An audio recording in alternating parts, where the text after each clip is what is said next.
Renungan kita pada kesempatan pagi hari ini terambil dari 1 Korintus 15.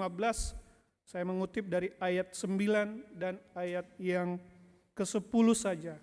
1 Korintus 15 ayat 9 dan ayat 10. Demikian firman Tuhan. Karena aku adalah yang paling hina dari semua rasul. Bahkan tidak layak disebut rasul. Sebab aku telah menganiaya jemaat Allah. Tetapi karena kasih karunia Allah, aku adalah sebagaimana aku ada sekarang.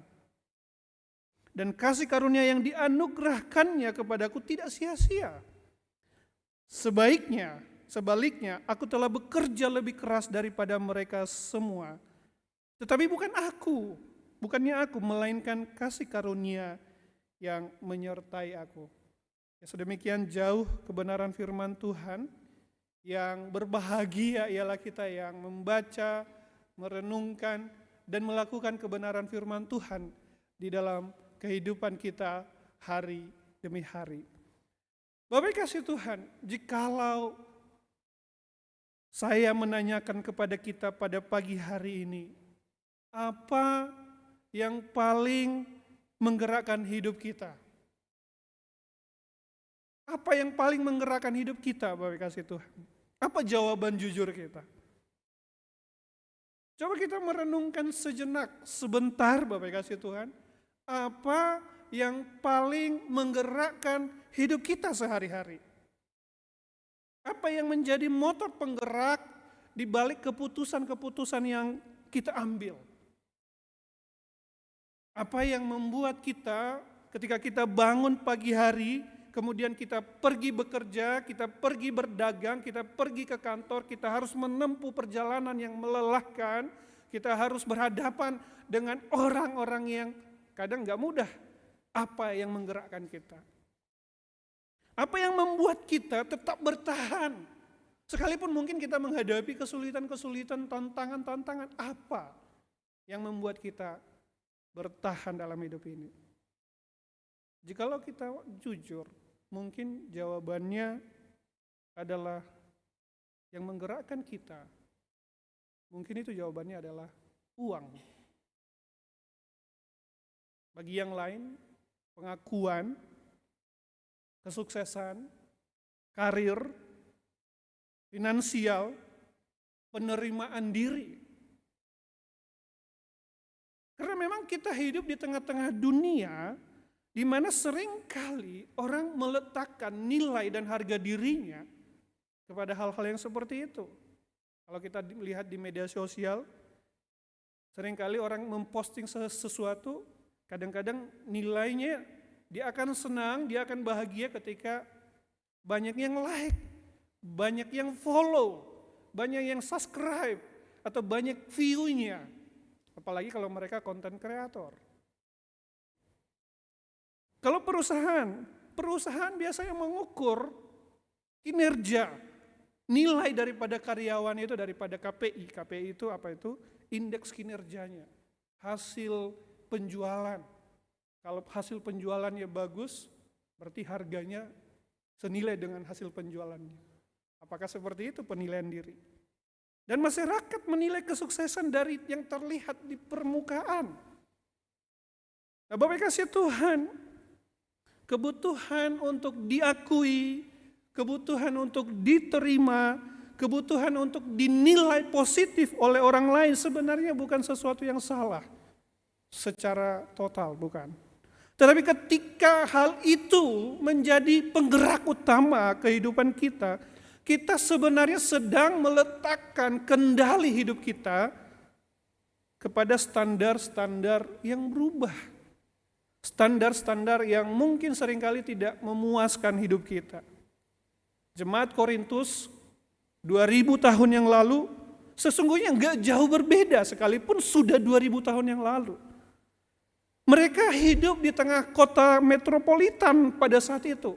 Kota yang besar, di mana budaya kompetisi banyak di sana. Di mana status sosial sangat dihargai di sana. Dan kemudian pengaruh-pengaruh dunia itu masuk ke dalam komunitas atau gereja pada saat itu.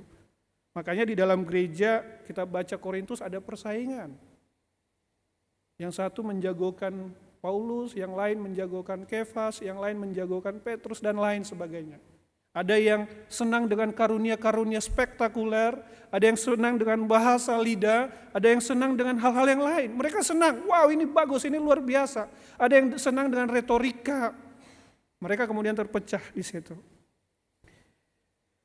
Dan kemudian mereka punya favoritisme, siapa nih hamba Tuhan favorit saya? Sebenarnya untuk menunjukkan saya sama loh, saya seperti ini loh. Dan kemudian mereka terpecah-pecah.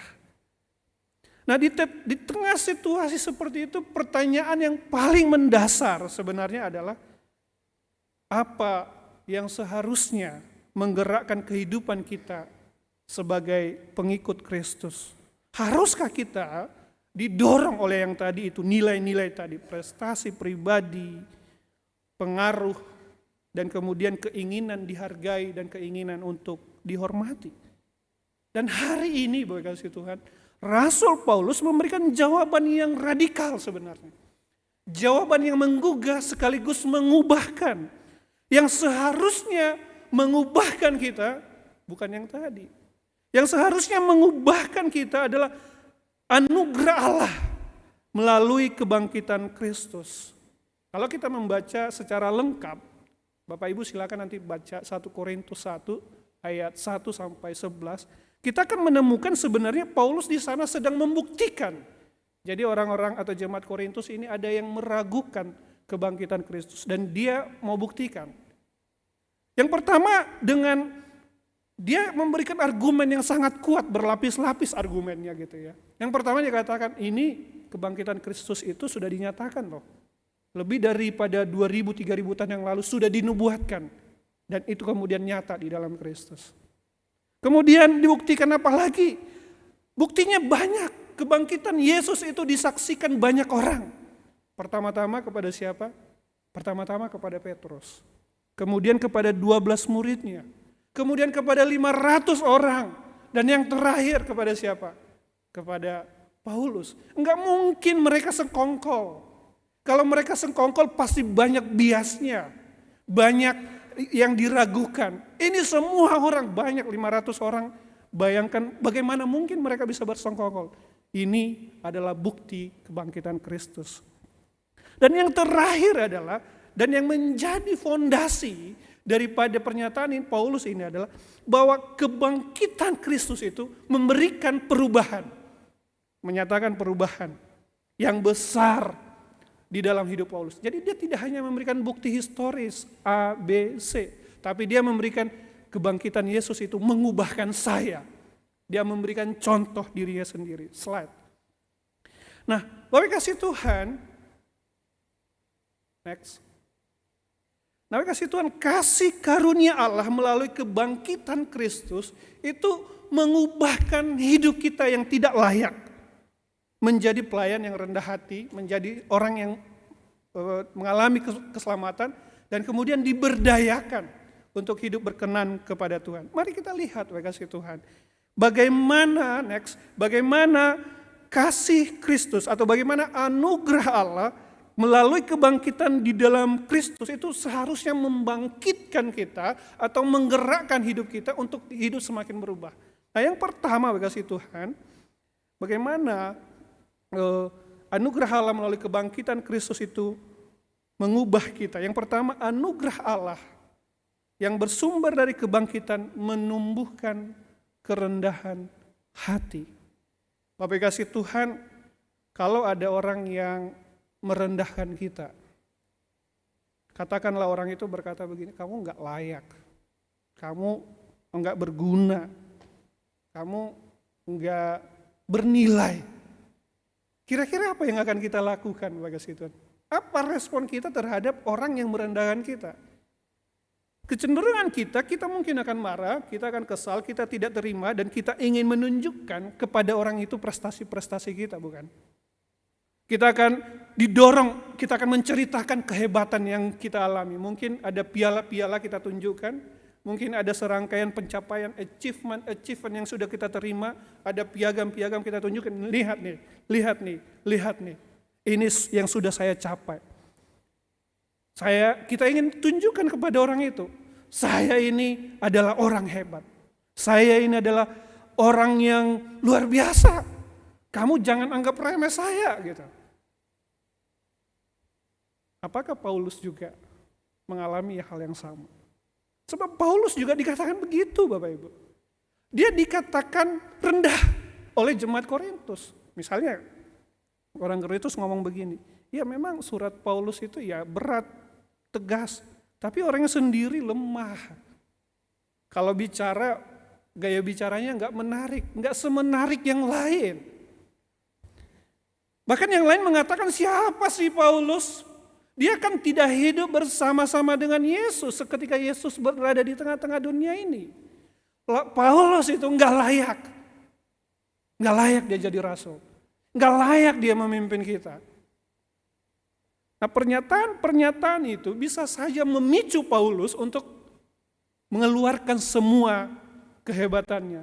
Dia bisa saja mengatakan, aku sudah pergi ke tempat ini, aku sudah melayani, karunia, aku sudah berjumpa dengan Tuhan di langit keberapa.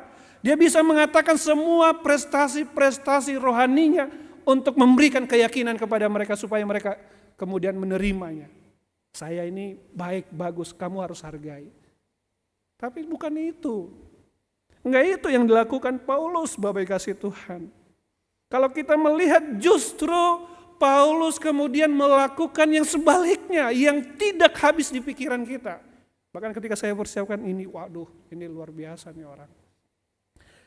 Paulus tidak demikian, tetapi apa yang dikatakan Paulus? Pertama-tama dia mengatakan begini, dia menyebut dia menyebut dirinya gini, bahwa dia tidak layak, dia merendahkan diri. Pertama-tama dia berkata, dan akulah yang paling akhir dari semua ketika Kristus, dari semua, ya jadi Kristus tadi menempatkan diri kepada semua murid-murid, dan dia yang paling terakhir.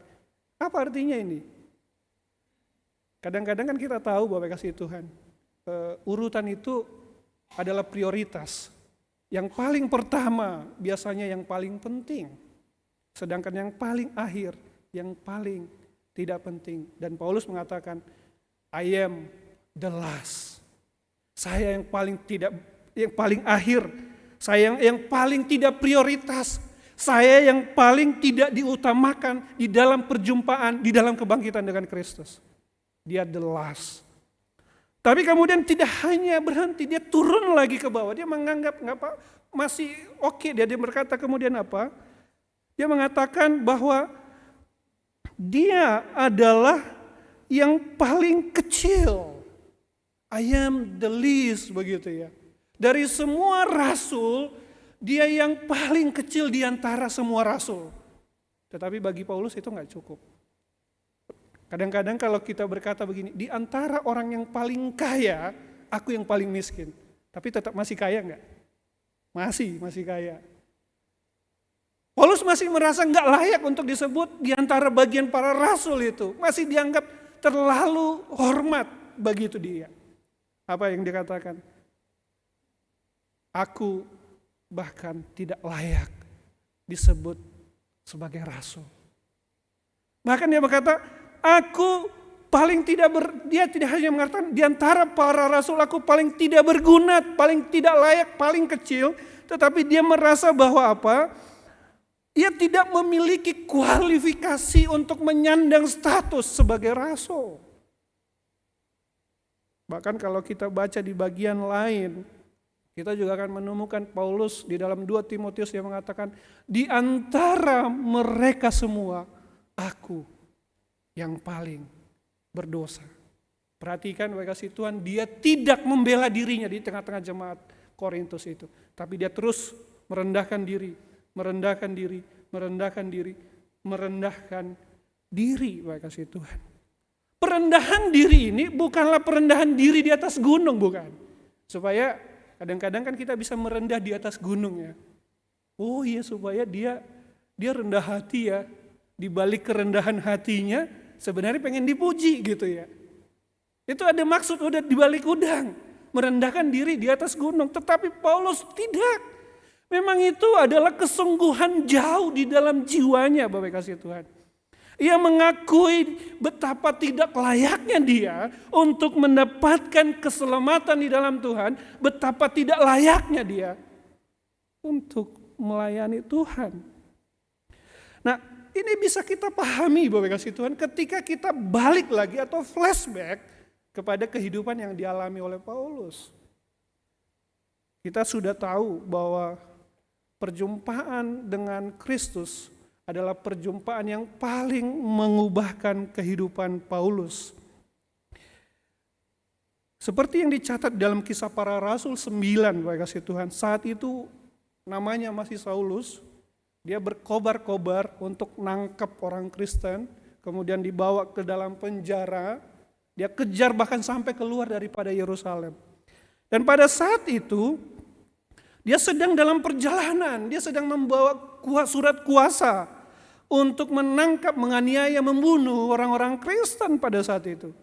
Dan di tengah perjalanan itu, ada satu cahaya dari langit datang dan dia mendengar suara Tuhan berkata, "Saulus, Saulus, mengapa engkau menganiaya aku?" Nah, ini adalah satu momen yang paling mengubahkan di dalam hidup Paulus. Tiba-tiba orang yang selama ini yang ia anggap sebagai guru palsu, yang dia pikir itu sudah mati, tiba-tiba berbicara kepadanya dari langit. Dan lebih lagi suara itu menunjukkan atau mengidentifikasi dirinya sebagai apa? Sebagai orang yang sedang dianiaya Paulus. Mengapa engkau menganiaya aku? Dalam sekejap seluruh pandangan Saulus berubah. Ia pikir dia tadinya sedang bekerja bagi Allah.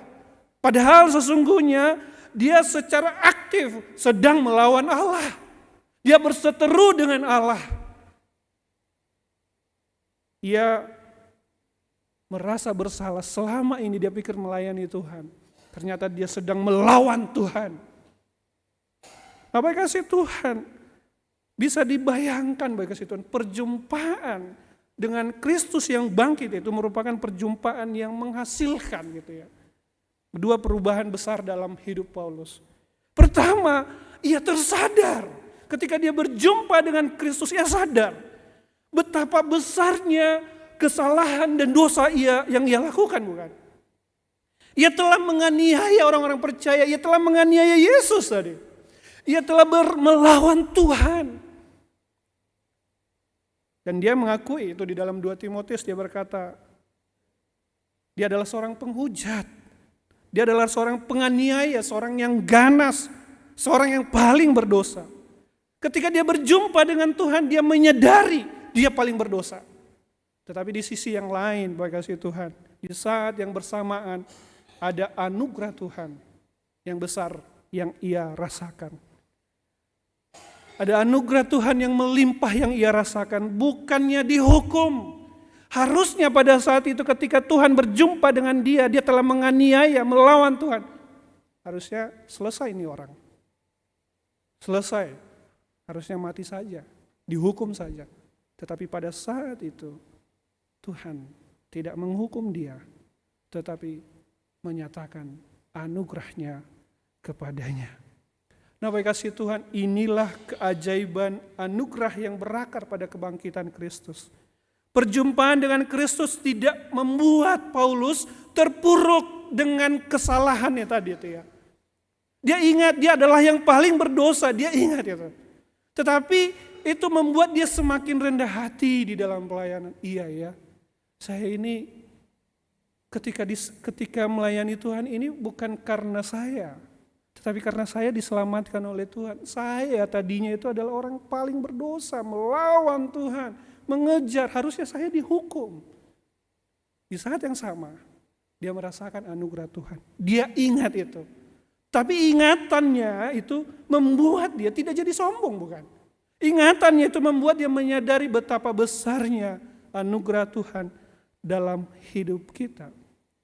Inilah kerendahan hati. Jadi ketika seseorang mengingat yang apa yang Tuhan lakukan dalam hidupnya, dia akan semakin rendah hati, semakin rendah hati, semakin rendah hati.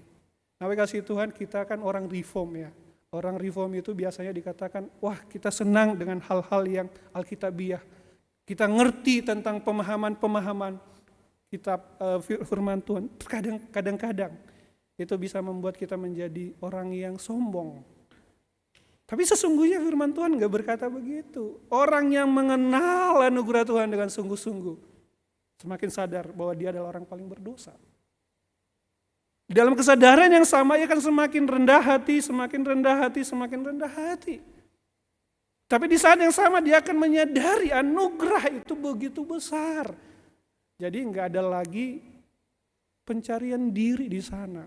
Diri sudah diletakkan kepada Tuhan. Nah, kerendahan hati yang sejati ini sebenarnya menghindari kita daripada kerendahan hati yang palsu.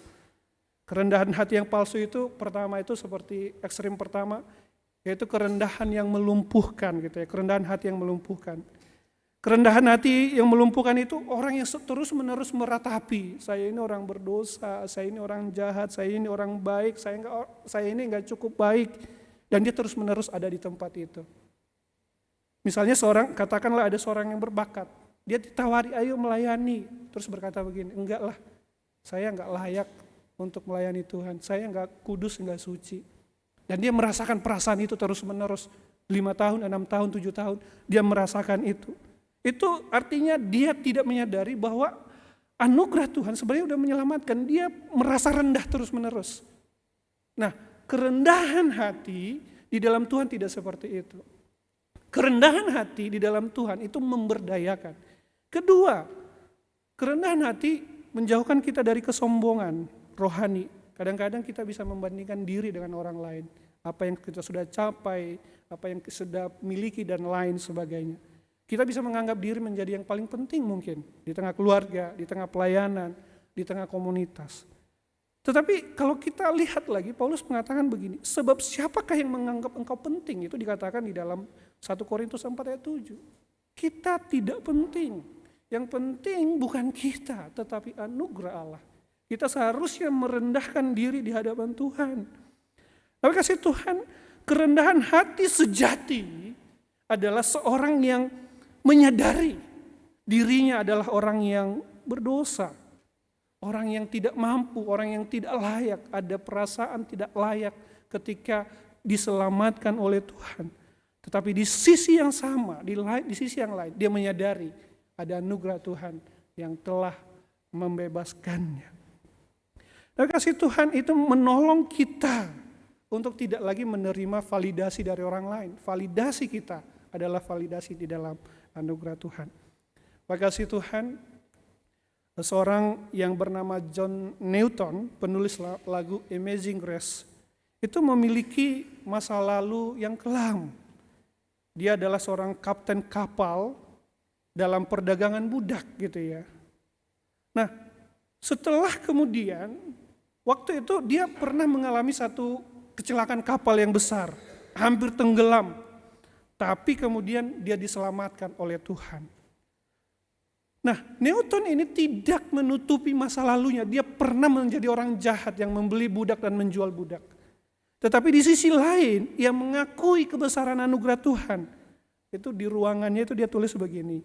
Thou art remember, oh my God, because the mercies is forever. Engkau diingat ya Allah, karena rahmatmu untuk selama-lamanya. Bahkan ketika dia tua, dia menulis begini. Ingatanku sudah memudar, tetapi 2 hal yang aku ingat. Bahwa pertama, aku orang paling berdosa. Dan yang kedua, dia adalah juru selamatku. Makasih Tuhan, dia tidak pernah lupa bahwa dia orang paling berdosa. Tapi ingatannya kepada dosa itu tidak melumpuhkan dia. Tetapi membuat dia merendahkan diri di hadapan Tuhan. Tetapi di sisi yang sama, dia merasakan anugerah yang besar. Dan itu menghasilkan apa? Ucapan syukur. Ucapan syukur. Tapi kasih Tuhan, hari ini kebangkitan Kristus mengajarkan bahwa nilai kita tidak terletak kepada apa yang kita capai, kasih Tuhan. tetapi pada siapa yang mencapai kemenangan bagi kita. Nilai diri kita bukan kita letakkan kepada apa yang kita miliki, kita capai, apa yang pendapat penilaian orang kepada kita, bukan. Tetapi nilai kita letakkan kepada Kristus yang menang melawan maut. Nah, seperti Paulus, kita diajak untuk memandang diri kita supaya kita semakin merendahkan diri. Tetapi di saat yang sama kita merayakan kebesaran anugerahnya di dalam hidup kita. Bagaimana kita bisa mempraktekannya dalam hidup sehari-hari? Pertama, marilah kita mulai setiap hari dengan pengakuan sederhana dalam hidup kita. Kita berkata begini, aku ini adalah orang berdosa yang dikasihi dan dipanggil oleh Tuhan.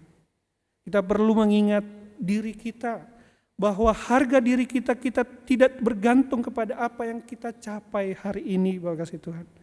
Setiap pagi kita bangun bahwa harga diri kita bukan kepada apa yang kita capai, tetapi pada anugerah Allah yang telah mencapai segalanya bagi kita. Kedua, ketika kita menghadapi kegagalan dalam hidup ini, baik itu di tempat kerja, dalam hubungan, atau dalam perjalanan kehidupan rohani, alih-alih kita membela diri atau merasa putus asa, kita dapat menghadapinya dengan jujur dan berkata, ya, saya gagal dalam hal ini. Tetapi kegagalan ini tidak mendefinisikan saya, siapa saya. Tetapi yang mendefinisikan saya adalah Kristus. Saya tetap berharga dan bernilai di dalam Kristus. Yang membuat kita berharga bukan karena kegagalan kita. Yang membuat kita hancur bukan kegagalan kita. Yang membuat kita tetap berharga adalah karena Kristus ada di dalam diri kita. Ketiga, ketika kita berhasil, ketika kita mendapatkan promosi, pujian dari orang lain atau mengalami terobosan-terobosan, kita dapat merayakannya tanpa kesombongan juga, dengan mengakui bahwa semua itu adalah buah dari kasih karunia yang bekerja dalam diri kita. Daripada kita berkata, lihat apa yang telah saya capai, saya hebat, saya luar biasa. Kita mungkin bisa berkata, lihat apa yang Tuhan kerjakan di dalam kehidupan saya. Dalam hubungan kita dengan orang lain, kita dapat mengampuni orang lain dengan murah hati, Bapak kasih Tuhan. Karena apa? Karena kita sudah diampuni terlebih dari Tuhan. Bapak kasih Tuhan, Tuhan tidak meminta kita untuk berpura-pura rendah hati, tidak. Pura-pura atau meremehkan diri, tidak. Yang mengundang kita untuk melihat realitas diri kita, bahwa kita ini adalah orang yang berdosa. Orang yang ditebus oleh Tuhan, dipulihkan melalui kebangkitannya. Dan pada saat itu kita bisa merasakan sukacita di dalam Tuhan. Hal yang kedua, Bapak kasih Tuhan, bagaimana anugerah Allah dalam kebangkitannya mengubah hidup kita. Yang kedua, anugerah Allah dalam kebangkitan Kristus mendorong kita hidup tulus dan bekerja dengan keras. Nah, Bapak kasih Tuhan, setelah mengakui diri sebagai yang paling hina di antara para rasul, Paulus kemudian mengatakan ayat yang selanjutnya, next.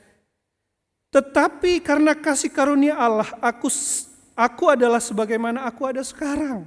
Dan kasih karunia yang dianugerahkannya kepada aku tidak sia-sia. Sebaliknya, aku telah bekerja lebih keras daripada mereka semua. Tetapi bukan aku, melainkan kasih karunia yang menyertai aku. Ini kalimat yang paradoks tetapi menarik, Bapak kasih Tuhan. Kelihatannya bertentangan tetapi sebenarnya tidak bertentangan. Nah, kita melihat satu persatu. Pertama, Paulus mengatakan demikian.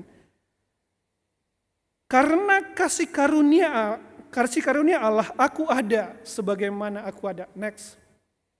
Jadi Paulus pertama meletakkan identitas dirinya. Kenapa dia ada pada saat ini? Itu karena kasih karunia Allah. Kasih karunia ini apa? Kasih karunia adalah kebaikan yang Allah berikan kepadanya tanpa memandang kelayakannya. Jadi Paulus mengakui bahwa perubahan hidupnya yang tadinya seorang penganiaya menjadi seorang rasul Itu sebenarnya pemberian Allah secara cuma-cuma. Itu bukan hasil usaha Paulus. Iya kan Bapak Ibu? Ketika Paulus ngejar-ngejar Tuhan, bukan ngejar murid Tuhan, dia bukan mau ngikut Yesus, bukan. Dia mau membasmi orang Kristen, tapi hari itu Tuhan datang kepadanya dan mengubahkan dia. Itu bukan inisiatif Paulus, itu adalah inisiatif Allah ketika dia berubah dari seorang yang melawan Tuhan menjadi seorang yang diselamatkan, bahkan kemudian dipakai oleh Tuhan. Mari kita bayangkan seorang narapidana. Seorang narapidana yang sebenarnya enggak layak tetapi diampuni oleh raja. Tapi tidak hanya berhenti itu. Tidak hanya dia keluarkan dari penjara, dia diampuni, tapi kemudian dia diangkat menjadi penasehat raja.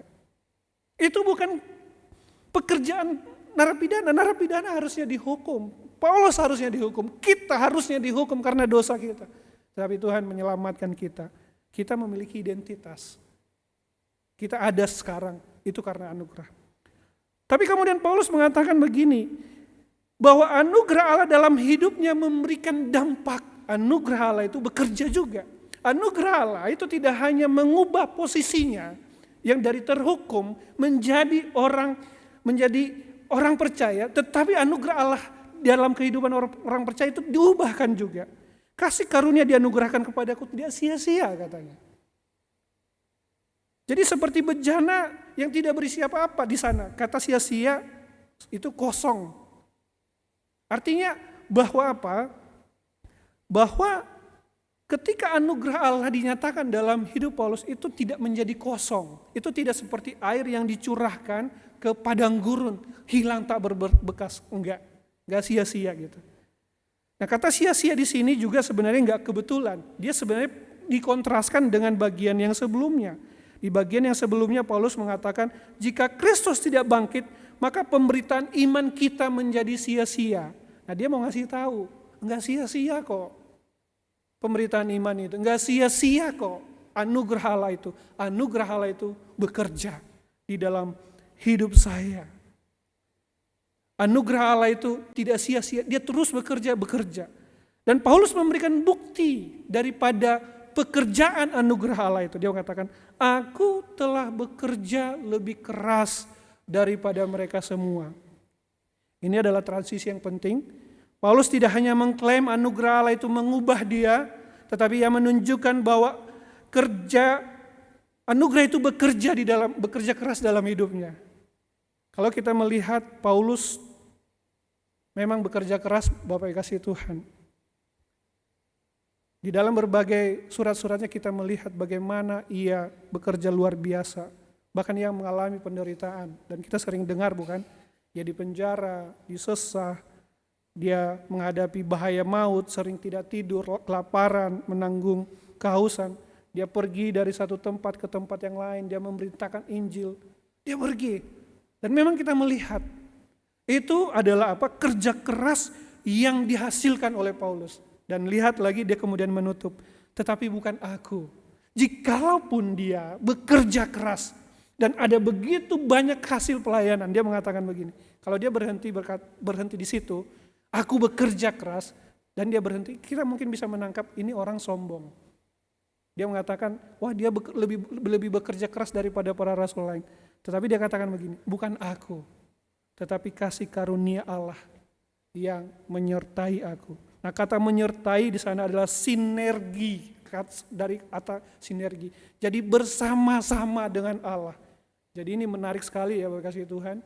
Allah memberikan identitas yang baru, anugerah itu bekerja di dalam hidupnya, mendorong Paulus untuk bekerja dengan keras.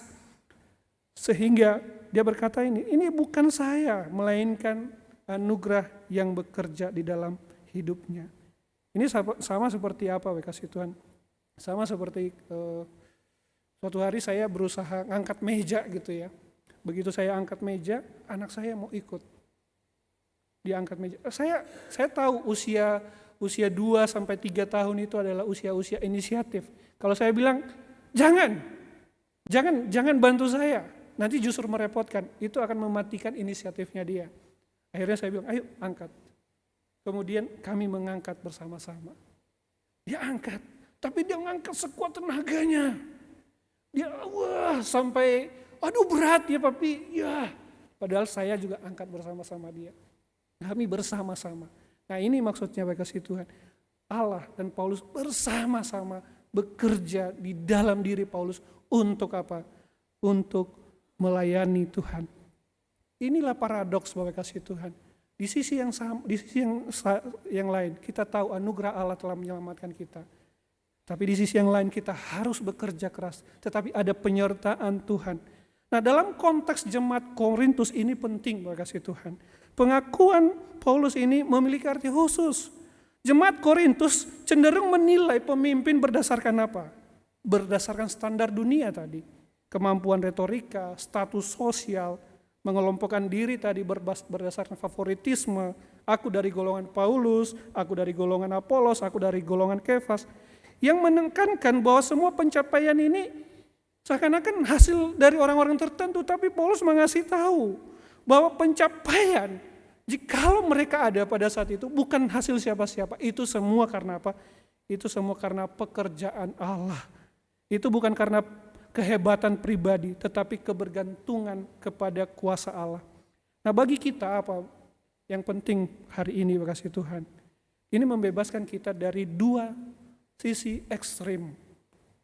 Kita bisa terhindar dari pasivitas rohani. Kita mungkin berkata, Allah akan melakukan segalanya, saya tidak perlu berusaha apa-apa. Firman Tuhan ini menolong kita untuk menghindari, wah saya ya udahlah, biarkan Tuhan yang bekerja. Oh enggak. Tuhan tidak bekerja begitu saja, kasih Tuhan. Dia memakai kita, dia bekerja di dalam diri kita.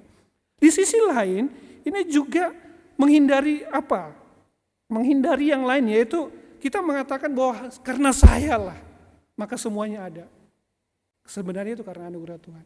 Jadi ketika anugerah Allah menyelamatkan kita, kita enggak berarti diam saja, terus tunggu gitu ya. Nanti Tuhan akan menyelamatkan dan kita masuk ke sorga. Enggak, anugerah Allah itu bekerja terus di dalam hidup kita.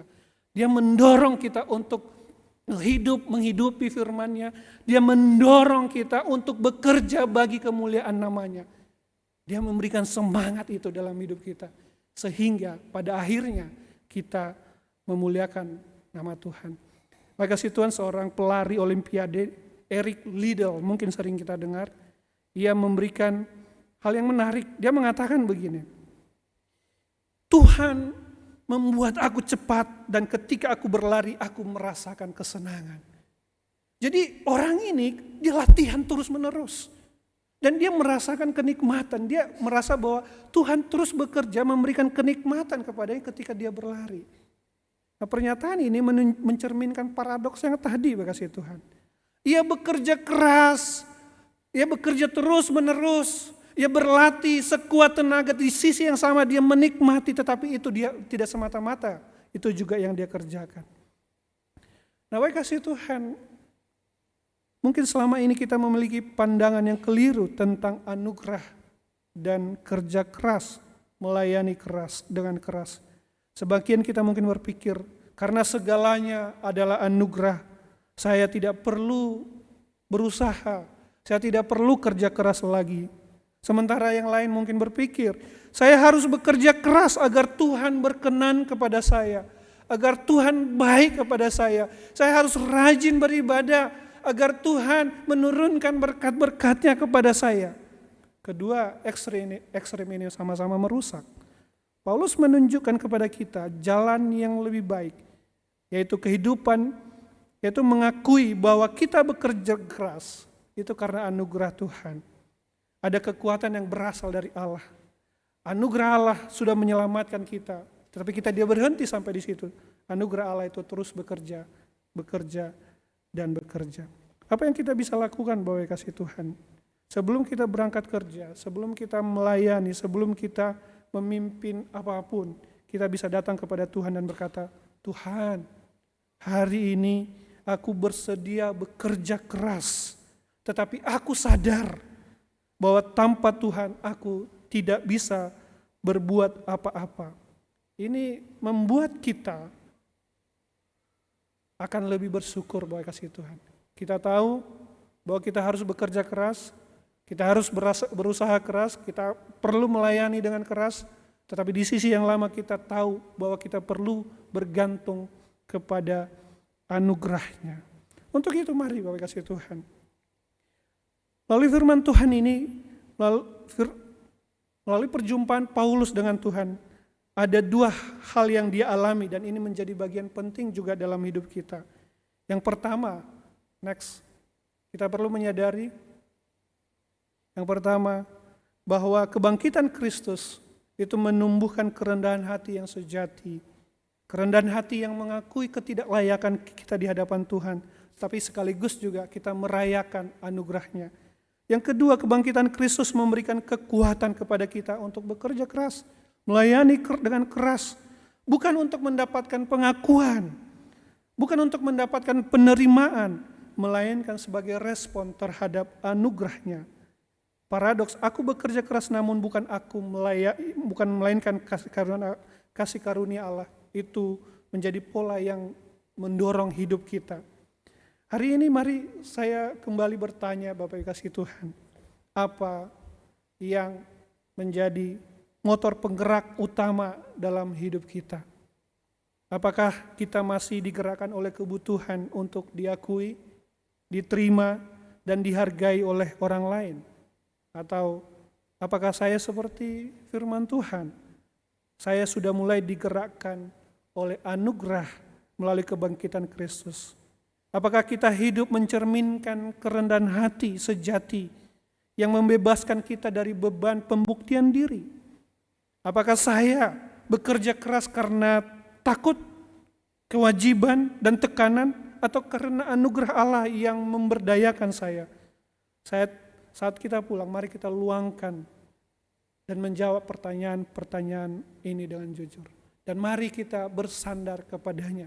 Jikalau kita hari ini masih digerakkan oleh pembuktian diri, bukan kita letakkan kepada anugerahnya, mari kita memohon Tuhan bekerja melalui anugerahnya, dan kita menyadari hidup kita harusnya digerakkan oleh Dia, Sang Allah yang memberikan anugerah itu. Mari kita berdoa.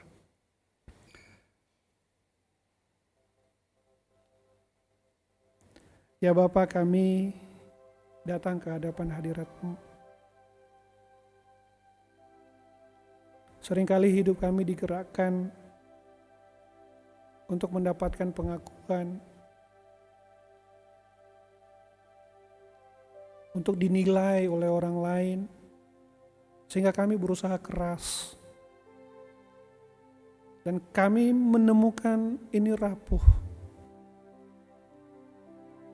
Sebab ketika kami gagal, kami hancur Tuhan. Kami merasa gak berguna. Kami merasa gak berharga. Kami merasa gak berdaya. Tetapi ketika kami berhasil, kami jatuh kepada kesombongan. Kami pikir kami hebat. Kami pikir kami luar biasa. Tapi hari ini firman Tuhan mau mengerahkan kami untuk memandang kepada karya Kristus, yaitu melalui kebangkitan. Kebangkitan-Mu ya Tuhan, biarlah itu mendorong kami, menolong kami untuk melihat diri kami, bahwa kami ini orang berdosa, tetapi diselamatkan oleh Tuhan. Tetapi kesadaran betapa berdosanya kami, itu membuat kami menyadari betapa besarnya juga anugerah Tuhan. Dan anugerah Tuhan yang besar itulah yang mendorong kami untuk terus semakin mengasihi Tuhan, untuk terus semakin mencintai Tuhan, untuk terus semakin melayani Tuhan. Ampuni kami jikalau nilai kami letakkan kepada yang lain, bukan kepada apa yang sudah Tuhan kerjakan. Pimpin, bimbing kami ya Tuhan, sehingga nilai diri kami letakkan hanya kepada-Mu. Dalam nama Yesus Kristus Putra-Mu kami berdoa, amin. Amin. Tuhan Yesus memberkati.